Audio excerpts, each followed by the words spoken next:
Hello guys, welcome back to my YouTube channel EN learners. I hope आप सब अच्छे होंगे। तो चलिए गाइज, आज की क्लास को स्टार्ट करते हैं। तो आज है आपकी क्लास 6। इससे पहले आपकी 5 क्लासेस हो चुके हैं। साथ ही साथ आपकी हिस्ट्री की भी क्लासेस जो है यहाँ पर कराई जा रही है, तो जाकर वो भी क्लासेस देख लेना। सारी की सारी क्लासेस आपकी NCERT के बेस पर है, तो मोस्ट इम्पोर्टेंट आपकी क्लासेस रहने वाली है। क्योंकि जैसे कि आप सभी को पता है, आपका सिलेबस डिस्कस क्या हुआ है, वो भी आपका जनवरी 2024 में जो आपका सीटेट होगा उसका आपका पेपर फर्स्ट और पेपर सेकंड दोनों का सिलेबस आपके साथ डिस्कस किया गया। तो उसमें आपने देखा होगा जो आपका पेपर सेकंड है उसमें सीधा का सीधा लिख रखा है, जो आपका SST या फिर कोई भी पोर्शन आएगा वो सीधा NCERT के बुक से उठाकर दिया जाएगा। तो उसी के बेस पर आपकी सारी क्लासेस कराई जा रही है। तो जो भी स्टूडेंट नया जुड़ा हो चैनल के साथ, चैनल को सब्सक्राइब कर लेना ताकि आपको क्लास की नोटिफिकेशन समय पर मिल सके। तो यहाँ पर है आपका चैप्टर नंबर 6 नगर प्रशासन। इससे पहले हमने ग्राम प्रशासन से रिलेटेड आपकी क्लास की थी। तो चलिए इसे स्टार्ट करते हैं। तो इसमें क्या है आपका, एक गांव के मुकाबले शहर ज़्यादा बड़ा और अधिक फैला हुआ होता है। शहर की गलियां ज़्यादा चौड़ी होती है, यहाँ बाजार भी ज़्यादा भीड़ भाड़ होती है, पानी और बिजली की सुविधाएं भी होती है, अस्पताल होते हैं, यहाँ बहुत ज़्यादा वाहन होता है, यातायात को नियंत्रित करना पड़ता है। ठीक है, जो आपके यातायात होते हैं इन्हें भी नियंत्रित करना पड़ता है। क्या आपने कभी सोचा इन सबको सुचारू रूप से कैसे चलता है, कौन सी संस्था इन सब के लिए जिम्मेदार होती है, कैसे निर्णय लिए जाते हैं और किस प्रकार से योजना बनाई जाती है, कौन लोग हैं जो ये सारा काम करते हैं। आइए उत्तर ढूंढे और कोशिश करते हैं। ठीक है, तो इसी प्रकार से आपके सारे चैप्टर जो है NCERT में कराए जाते हैं। इसी तरीके से आपका यहाँ पर चैप्टर स्टार्ट किया जाता है। तो इसमें क्या है, ये आपका पूरा एक यहाँ पर फोटो दी गई है ताकि बच्चे इस चीज़ से रिलेट कर पाए। यहाँ पर ये सारी चीज़ें हो गई अलग अलग, यहाँ पर सब्जी वाला हो गया, लाइट हो गई, यहाँ पर खेल रहे हैं बच्चे, तो इससे क्या होगा, बच्चे रिलेट कर पाएंगे, हाँ शहर में ये सारी चीज़ें होती है।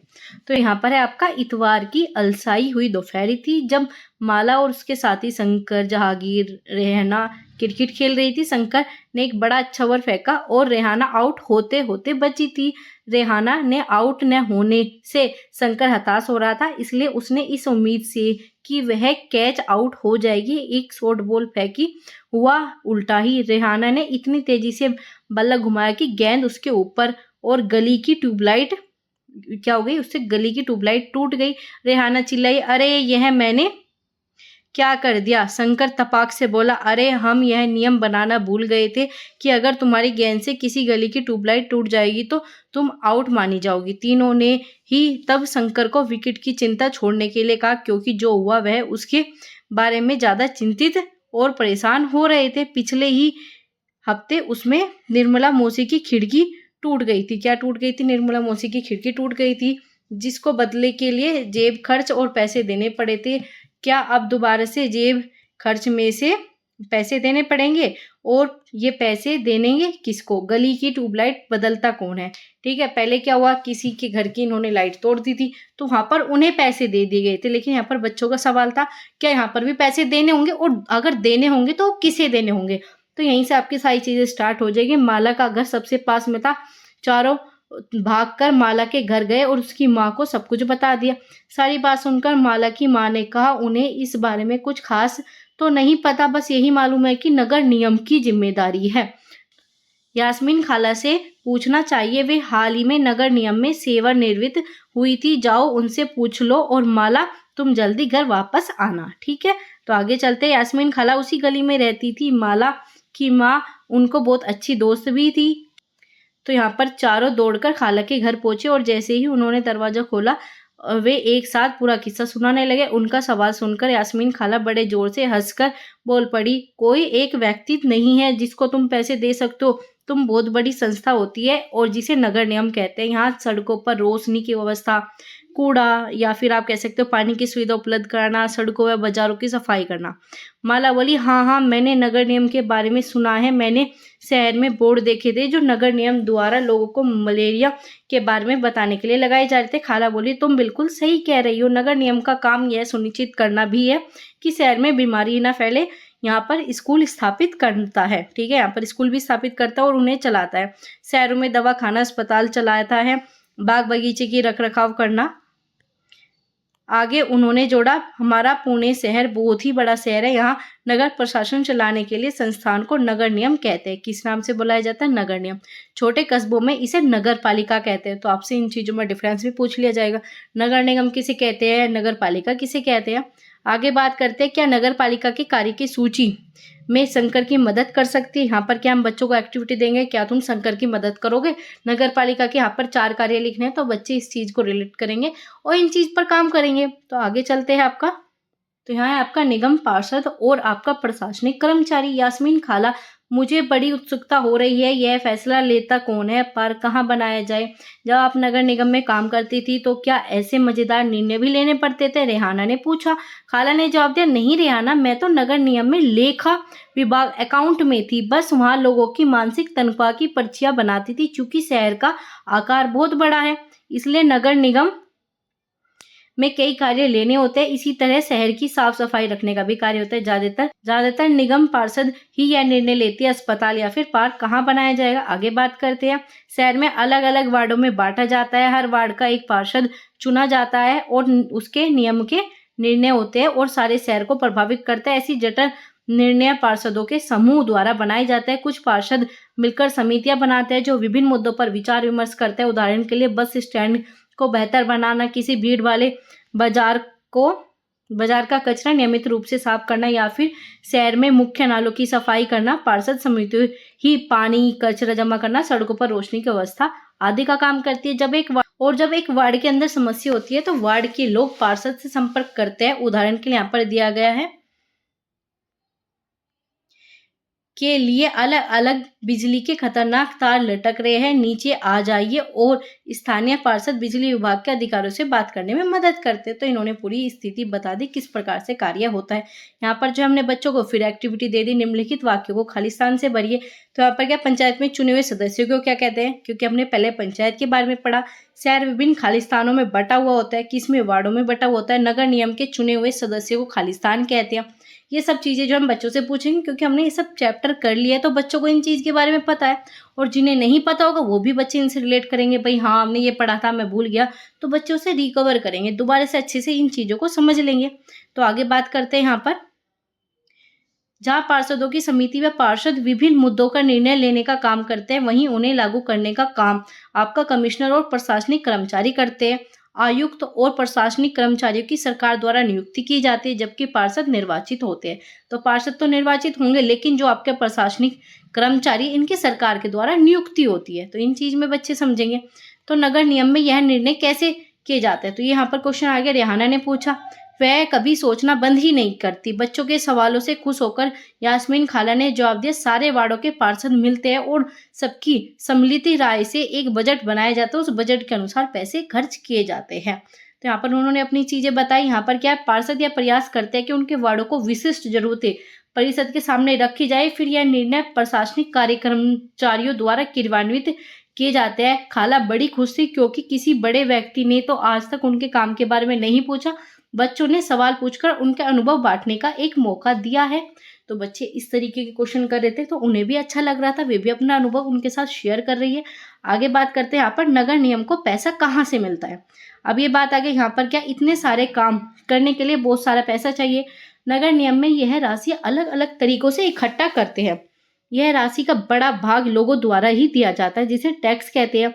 कर वह राशि है जो लोग सरकार द्वारा उपलब्ध कराई गई सुविधाओं के लिए सरकार को देते हैं। तो आपसे क्वेश्चन बन जाएगा, टैक्स किसे कहते हैं। तो यहाँ पर क्लियर बताया, जिन लोगों ने अपने घर में होते हैं संपत्ति कर देना पड़ता है। जिन लोगों के अपने घर होते हैं उन्हें भी संपत्ति कर देना पड़ता है, साथ ही साथ पानी अन्य सुविधाओं के लिए भी कर देते हैं।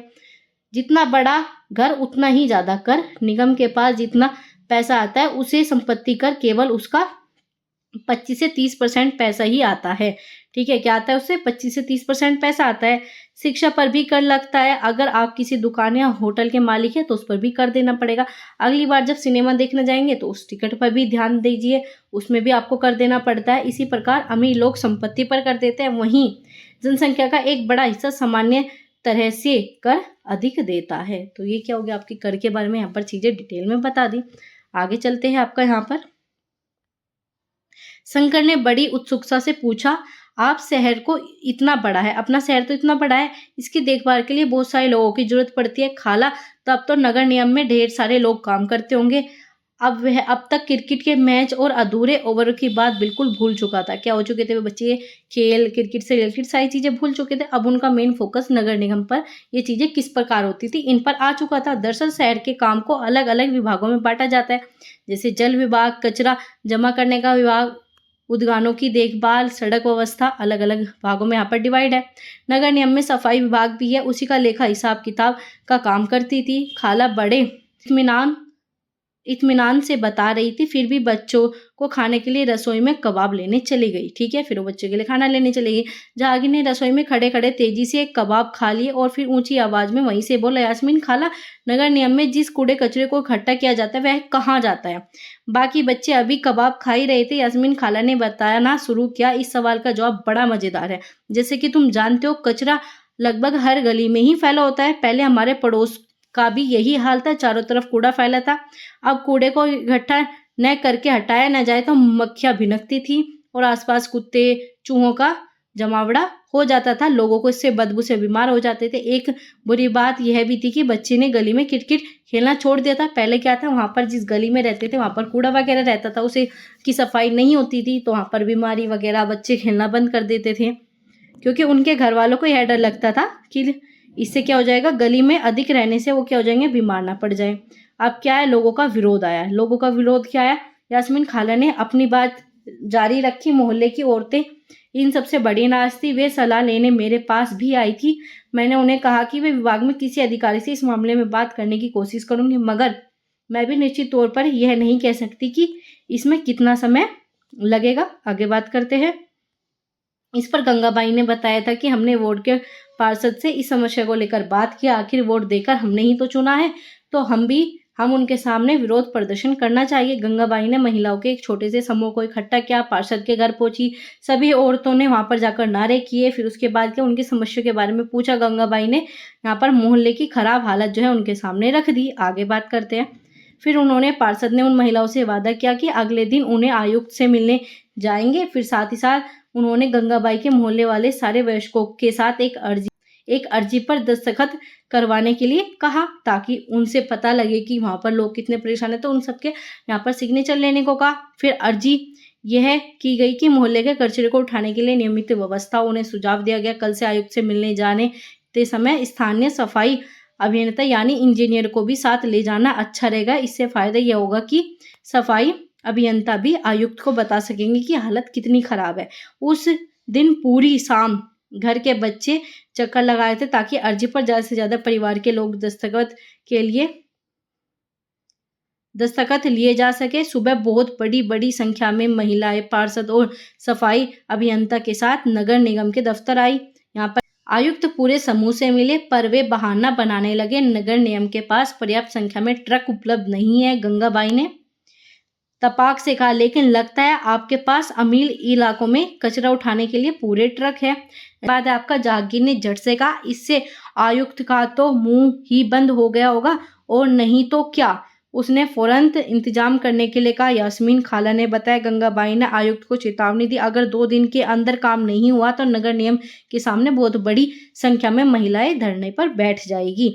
तो यहाँ पर क्या है, खाला ने सेवा निवृत्त होने के बाद क्या क्या बदला। यहाँ पर क्या, यास्मीन खाला ने बच्चों को जो नहीं बताया वह यह है कि हाल में के समय में पैसा बचाने के लिए कई नगर निगम कचरा उठाने और ठिकाने के लिए निजी ठेकेदार रख लेते हैं। इसे निजीकरण कहते हैं। तो निजीकरण क्या कहते हैं, जो आपके सरकारी काम होते हैं उसमें आपके जो निजी ठेकेदार वगैरह को रख लेते हैं, तो उससे चीजें क्या हो जाती है, निजीकरण आपका हो जाता है। इसका मतलब है कि काम करने वाले सरकारी कर्मचारी थे, वे अब निजी कंपनियां करती है। जो काम क्या करना था, सरकारी कर्मचारी को करना पड़ता था, अब वे निजी कंपनियां करती है। यहाँ पर निजी ठेकेदार जिन मजदूरों से कचरा उठवाते हैं करवाते हैं, उन्हें बहुत कम पैसा देते हैं। उन मजदूरों की नौकरी स्थायी होती है। कचरा उठाने का काम काफी खतरनाक होता है। अक्सर उन्हें सुरक्षा के साधन नहीं होते और काम करते समय वे घायल हो जाते हैं। उनकी देखभाल करने वाला भी कोई नहीं है। आगे बात करते हैं आपका। यहाँ पर क्या है, तो गलियां साफ क्यों नहीं, ये आपके यहाँ से आगे बात चली। रेहाना ने झट से पूछा, जो कभी चीजों को अधूरा नहीं छोड़ती। 2 दिन तक तो कुछ नहीं हुआ, वो तो जब एक बहुत बड़े समूह ने वहां पर विरोध प्रदर्शन किया, जोरदार नारे लगाए, तब वहां पर मोहल्ले की सफाई का नियम रूप से होने लगी। क्या होने लगा, जब वहां पर विरोध प्रदर्शन हुआ तो मोहल्ले की सफाई भी रोज डेली होने लगी। यह तो बिल्कुल बम्बईया सिनेमा की तरह सुखद अंत हुआ, माला ने कहा। वह अपने आप को नेतृत्व करने वाली गंगाबाई की भूमिका में देखने का सपना देख रही थी। क्या गंगाबाई? यहाँ पर है आपके बच्चों से रिलेटेड क्वेश्चन, हम बच्चों से सब क्वेश्चन पूछेंगे। आगे बात करते हैं, यहाँ पर वही कहानी होगी। सभी ने गंगाबाई की कहानी सुनकर बहुत मजा आया। इससे आभास हुआ कि मोहल्ले में गंगाबाई की खासी इज्जत थी, लोग उन्हें बहुत मानते थे, मगर उसका कारण उन्हें अब समझ में आया। पहले उन्हें ये तो पता था कि गंगाबाई का बहुत मानते थे, लेकिन क्यों मानते थे उनका रीजन उन्हें अब समझ में आ गया। आगे बात करते हैं आपका यहाँ पर, बच्चों ने खाला का शुक्रिया अदा किया। ठीक है, उसके बाद जाने लगे। जाते जाते रेहाना ने कहा, खाला बस एक आखिरी सवाल है, घर पर अभी जो कूड़ेदान है वो भी क्या गंगाबाई का सुझाव था? खाला हंसने लगी, अरे नहीं नहीं, यह तो नगर नियम ने सुझाव दिया था कि हम खाने पीने और गीले वाली चीजों को एक कूड़ेदान में डालें और प्लास्टिक, कांच जैसी न गलने वाली चीजों को दूसरे कूड़ेदान में, जिससे कि हमारे कचरे की छटाई हो जाए, तो निगम वालों का काम थोड़ा आसान हो जाए। बच्चे ने इतने सारे सवाल पूछने पर उनका शुक्रिया किया और टहलते हुए गली की तरफ चल दिए। बहुत देर हो चुकी थी और जल्दी से जल्दी उन्हें घर पहुंचना था।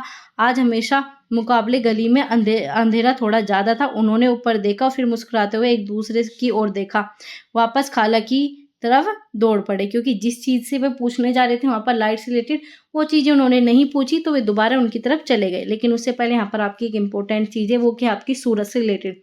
यहाँ पर आपका 1994 में सूरत शहर में भयंकर प्लेगन फैला था। ठीक है, सूरत भारत का सबसे गंदे शहरों में से एक है। सूरत क्या, सबसे गंदे शहरों में से एक था। लोगों ने घरों और होटलों का कूड़ा कचरा पास की नालियों में, सड़कों पर फेंक देते थे। इससे सफाई कर्मचारी को कूड़ा उठाने में, ठिकाने लगाने में काफी मुश्किल होती थी। ऊपर से नगर निगम अपना काम नियमित रूप से नहीं करती थी, जिससे स्थिति और भी बदतर हो गई थी।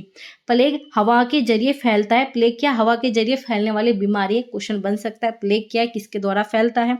जिसमें क्या होता है, प्लेग हो जाए उसे दूसरे से अलग रखना पड़ता है। सूरत में उस साल बहुत लोगों ने अपनी जान गंवाई। करीब 3 लाख से अधिक लोगों ने शहर को छोड़ना पड़ा और प्लेग के डर से यह अनिवार्य कर दिया कि नगर निगम मुस्तैदी से काम करे, सारे शहर की अच्छे से सफाई करे। आज की तारीख में चंडीगढ़ के बाद भारत में सबसे साफ शहरों में दूसरा कौन सा है? सूरत। पहले क्या था, सबसे गंदा था, लेकिन वहां की स्थिति इतनी खराब हो चुकी थी कि उसके बाद वहां पर सरकार ने बहुत ज्यादा काम किया, तो अब वो सफाई के मामले में दूसरा टॉप का आपका यहाँ पर शहर बन चुका है। क्या आप जानते हैं आपके मोहल्ले में कब और कितनी बार कूड़ा उठाया जाता है? ये सब हम बच्चों से यहाँ पर चर्चा करेंगे। तो चर्चा करना आपका पेडागोजी में सबसे ज्यादा इंपॉर्टेंट होता है। बच्चों को रिलेट कर पाना, उनसे क्वेश्चन पुट अप करना, बच्चों की चीजें जानना, बच्चे इन चीजों के ऊपर क्या सोचते हैं उन पर चर्चा कराना, तो वही सब चीजें यहाँ पर है।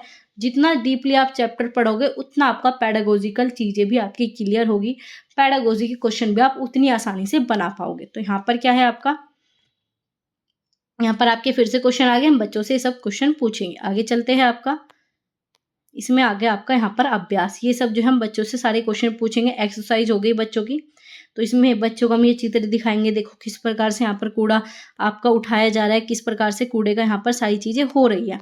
तो हम चित्रों के माध्यम से बच्चों को और अच्छे से समझा पाएंगे। यहाँ पर दिखाएंगे, देखो ये भी कूड़ा है, ये आपका अलग है। जो आपका गीले और सूखे कूड़े का कॉन्सेप्ट यहाँ पर हम बच्चों को क्लियर करेंगे। तो ये है आपका, यहाँ पर ऐसे ही दे रखा है, शहर में बहुत सारे लोग घरेलू नौकरों की तरह काम करते हैं, दूसरे शहरों में सफाई रखते हैं। तो ये सब चीजें होगी आपके यहाँ पर जो है, इन्होंने दे रखा है कि नगर निगम की संपत्ति का कुल 25 से 30% की ही आय होती है। हमने क्या पढ़ा, पार्ट में भी हमने पढ़ा है कि नगर निगम की संपत्ति कर से कितना होता है आपका, 20 से 30% की आय होती है। ये यहाँ पर आपका दे दिया। आगे चलते हैं, इसमें आपका फिर से चित्र दे दिया और आपका 2 अक्टूबर 2014, इससे आपके काफ़ी क्वेश्चन बनते हैं। तो चलिए एक बार इसे भी देख लेते हैं। तो इसमें क्या है आपका, यहाँ पर भारत सरकार ने देश भर में ग्रामीण तथा शहरी क्षेत्रों की सफाई को बढ़ावा देने के लिए 2 अक्टूबर 2014 को स्वच्छ भारत मिशन का शुभारंभ किया।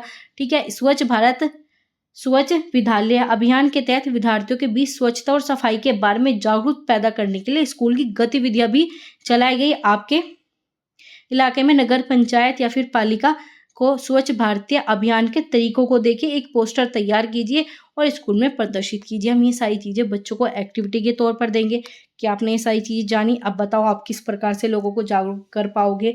उस चीज़ से रिलेटेड यहाँ पर एक्टिविटी कराई जाएगी। तो आपको याद रखना है ये कब स्टार्ट हुआ था, 2 अक्टूबर 2014 में स्टार्ट हुआ था।